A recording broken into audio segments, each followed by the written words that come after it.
தடை பண்ணாதிருங்கள். படி படி படி, ஹோம்ஒர்க் போடு, பிக்னிக் போ. சொல்லுறேன், அன்னைக்கு பிக்னிக் போகலாம், ஸ்கூல் அன்னைக்கு கூட்டிட்டு போவாங்க. நீங்க சொல்லுங்க, சபைதான் முக்கியம். அன்றைக்கு அவங்க சொல்லுவான், பிள்ளைகள்லாம் போறாங்க. அதை விட பெரிய மேலான இடம் இதுதான். A place of entertainment, a place of enrichment, a place of enlargement. உன்னை பரவசப்படுத்தும் இடம், உன்னை பெருக்கும் இடம், உன்னை ஆழமாய் கட்டுகிற place of enrichment, enlarge, உன்னை விசாலப்படுத்தும் இடம். Train them. திரும்ப சொல்லுகிறேன், your home. இரண்டாவது, உன் பிள்ளை வளர்வுக்கு சரியான இடம் சபை. 10:14.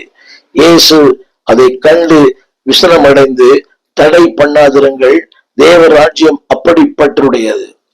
உங்கள் பள்ளி வளர்ப்பதற்கு சரியான இடம் ஒரு வீடு, இல்ல சபை. மூன்றாவது, பிள்ளைகள் உலகத்துக்கு போவாங்க.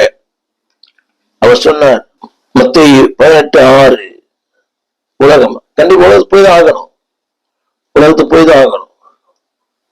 வீட்டில் இருக்க முடியாது. ஒர்க் ஃப்ரம் ஹோம் கிடையாது, அது எப்பவும் கிடையாது. You have to face the world. ஆண்டவர் சொன்னார் 18:6. அப்படி இருக்கும்போது இந்த சிறியர் ஒருவனுக்கு இடல் உண்டாக்குகிற எவனோ, வார்த்தை கவனிங்கள். இப்படியானால் பாடுகள் உண்டு. நான் சொல்லாத வார்த்தை இளவர் கட்டாயம் வரும். உலகம், கவர்ச்சி, மாயை, அந்த நாட்களை விட அந்த நாட்களில் மோசம். ஒரு 10 ஆண்டுகளுக்கு இப்படிப்பட்டதான பாவங்கள் இல்லை. தினந்தோறும் பார்க்கிறோம். இன்றைக்கு கொலை, கொள்ளை, கற்பழிப்பு இல்ல, சின்ன பிள்ளை கூட விட்டு வைக்கிறது இல்லை. எங்க டெய்லி ஒரு கொலை, ஒரு கொள்ளை. ஏனென்றால் கவனிங்க, அந்த சொல்லப்பட்டிருக்குது, இடர்கள் வரும். ஆனால் அன்பான தேவ பிள்ளைகளே, அந்த இடரிலிருந்து அவனை பாதுகாப்பது உங்கள் வீடு, சபை, சத்தியம், தேவராஜ்யம். இரண்டாவது குறிப்பு சொல்லுகிறேன், கிறிஸ்தவமும் ஒரு பிள்ளை வளர்ப்பும். How you are training your children.